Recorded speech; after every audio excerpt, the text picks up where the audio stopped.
There you go. So there's the pressure device. I'm going to walk over here to the table, and we're going to do a quick demonstration on why pressure testing is invalid. Now, I had to find this device. We had one from when we first started. The first year I was ever treating compartment syndrome patients, I was using the Stryker pressure testing device. That's this device here, fairly standard. It's what you're seeing in use in most places. However, I was just disturbed by this entire procedure. When I was injecting patients, depending on how hard or how fast I pushed on this syringe when I was injecting, my numbers were varying. So I didn't know if I was inadvertently pushing hard or too much and getting a higher reading because I thought the patient had compartment syndrome. So I wasn't sure if I had internal bias at that point. So that's when I looked up in the literature and found the MRI protocol. I did not develop the MRI protocol. Again, there was a research study on that well before I ended up doing it. So as you can see, it's a fairly large needle on the end of this. We have a meat sample here to simulate. So again, in most situations, you're going to use ultrasound and place this needle. So I'm just going to place it. Well, let me turn it on first and zero it out. So I'm going to turn the device on. I'm going to zero it out. And I'm going to try to lay it flat just so there's no bias on me where I'm moving it. So I'm going to place it right there in the needle, in the patient. So at rest, I'm looking down at the number. It's going to be hard for me to show you that, but if you can see there, you have a number of 4 on that pressure meter. All right, so now I'm going to just push on this gently. Okay, so a little push, and I got 13. Okay, so we have 13 in there right now. Now I'm just going to push again, and you're going to see 93. So I didn't move. My hand is still here. I have this laying flat on the table, and we're now in the 90s, from 14 into the 90s. Now you say, okay, well, that's just because you injected in there. Okay, fine. I'll move the needle around a little bit. So still in the same muscle, right? So if you're in the same muscle, this should be exactly the same. So now if you look at that meter, just from me moving it, it's now 26 or 22.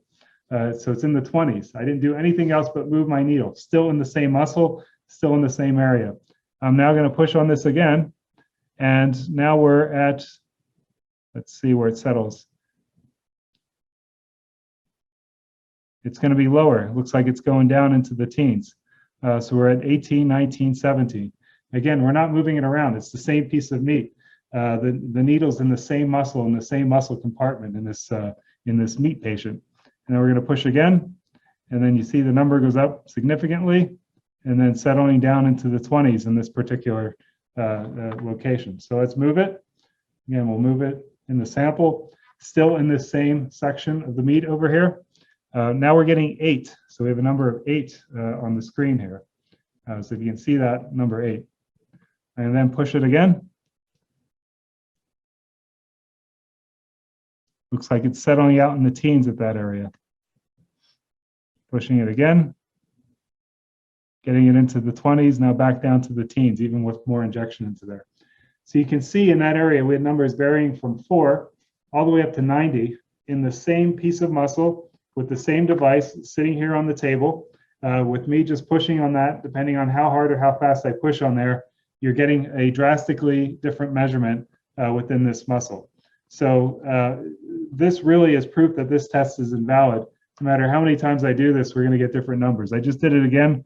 We're now getting 52. So if you look on that, we're getting about 50 to 52. It's now dropping down because I moved it to a different area. So I picked it up. It's now down into the 40s. You can see that on the screen right there. So in my perspective as an engineer, this is an invalid test. There's a few reasons on that.